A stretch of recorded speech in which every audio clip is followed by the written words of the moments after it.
ขอบ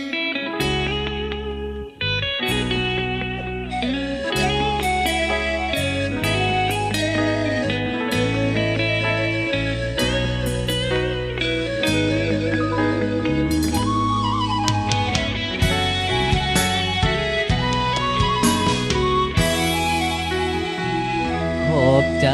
สวรรค์ที่ส่งรางวัลมาให้สบตาน้องเป็นนางฟ้าที่สูงค่าของชายคนนี้ฐานะหน้าตาหากเทียบน้องลาบ่ติดฝุ่นคนดี เจ้าเป็นลูกสาวเศรษฐีให้เกียรติสำนีก็เป็นวาสนาใส่เสื้อเปื้อนดินเก่าๆจะเว้านำก็บุญเหลือแสนต่อให้อายขึ้นกบไม่แน่นขอน้องเป็นแฟนก็บ่ถึงดอกนาน้องอยู่สูงเกินไปอายปีนบ่ได้ดอกเด้อการดา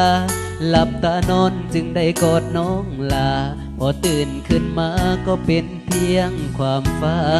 นความฝันบ่เคยเป็นจริงความจริงเป็นสิ่งบ่ตาย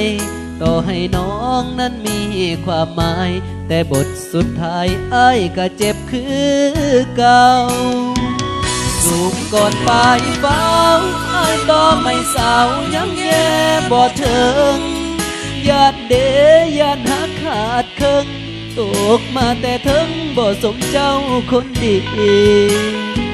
ญาติอ้อมแขนอ้อมจนสิพามองมนเปื้อนหอยลาคีอยากจะฝันให้ไกลกว่านี้ขอโทษอีหลีมันเป็นไปบ่ได้สากหักนิยายขาดตอนละครมันจบลงแล้วใส่ของส่องบ่เห็นแววเข้าคิวต่อแถวบอกหัวใจไว้เกิดมาจนบ่ผิดแต่ผิดที่คิดไปหักเขาหมดใจเขียนใส่ฟ้าแล้วท้องขึ้นใจ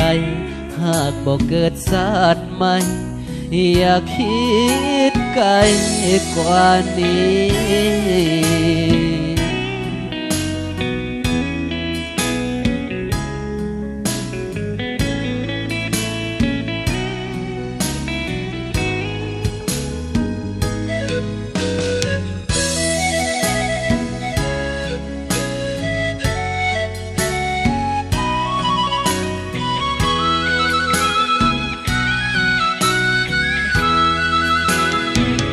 สูงก่อนปลายเท้าอ้ายต่อไม่สาวยังแย่บ่ถึงญาติเดญาติหักขาดเคิงตกมาแต่ถึงบ่สมเจ้าคนดีญาติอ้อมแขนอ้อมจนสิเข้ามองมนเปื้อนหอยลาคีอยากจะฝันให้ไกลกว่านี้ขอโทษอีหลีมันเป็นไปบ่ได้สากหักนิยายขาดตอนละครมันจบลงแล้วใส่กล้องส่องยังบ่เห็นแววเข้าคิวต่อแถวบอกหัวใจไว้เกิดมาจนบ่ผิดแต่ผิดที่คิดไปหักเขาหมดใจเขียนใส่ฟ้าแล้วท้องขึ้นใจหากบ่เกิดชาติใหม่อย่าคิดไกลกว่านี้